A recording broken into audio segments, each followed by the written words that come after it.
La prière. Autre grand titre ce soir avec l'offensive des troupes israéliennes, offensive terrestre qui s'est poursuivie aujourd'hui. Après 12 jours d'affrontements, le bilan s'est encore alourdi. On évoque désormais plus de 300 morts côté palestinien, mais également de nombreux blessés.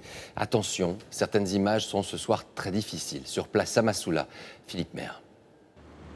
Devant la morgue de Gaza ce matin, un père attend, effondré. À l'intérieur, dans ses petits linceuls côte à côte, ses deux fils, 4 et 7 ans, morts cette nuit dans le bombardement de leur maison. Avant d'être rapidement enterrés comme le veut la tradition, les corps des enfants sont rapportés chez eux. Pourquoi ils tuent nos enfants? Ce sont nos enfants, ils ont le droit de vivre.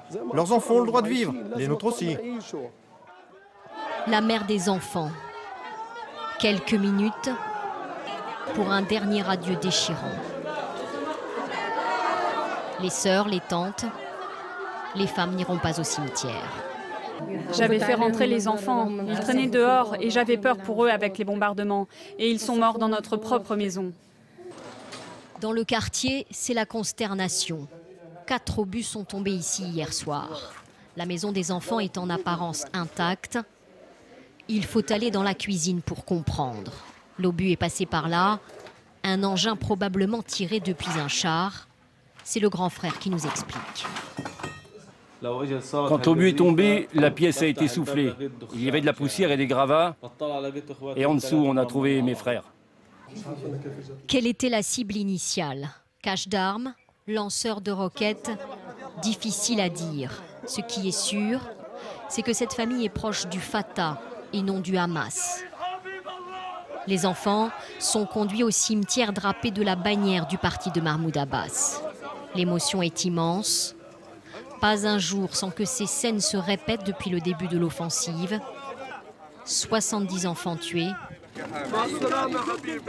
piégés dans ce conflit.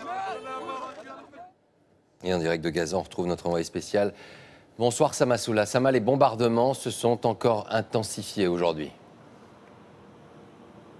Bonsoir Laurent. Écoutez, ces bombardements, ils sont continus et d'ailleurs à cette heure-ci, ils se font encore plus intenses. On les entend résonner au loin pour se poursuivre toute la nuit. En tout cas, aujourd'hui, il est clair que l'armée israélienne a concentré ses tirs, ses frappes sur des zones extrêmement précises, au nord, au sud et à l'est de la bande de Gaza. Il est également très clair que les combats au sol se font de plus en plus intenses. Mais vous savez, cette ligne de front qui est pourtant si proche, à peine une dizaine de kilomètres d'ici, elle est très difficilement accessible parce que pilonnée en permanence. Alors ces soldats israéliens qui sont ici à Gaza, nous ne les voyons pas plus que les soldats, les combattants du Hamas qui se cachent. Ce qui est sûr, c'est que nous voyons également leurs roquettes partir régulièrement vers Israël. Vous voyez, le conflit se poursuit et pour l'instant, personne n'est capable de dire jusqu'à quand. Merci beaucoup Sama. Et direction maintenant l'État hébreu.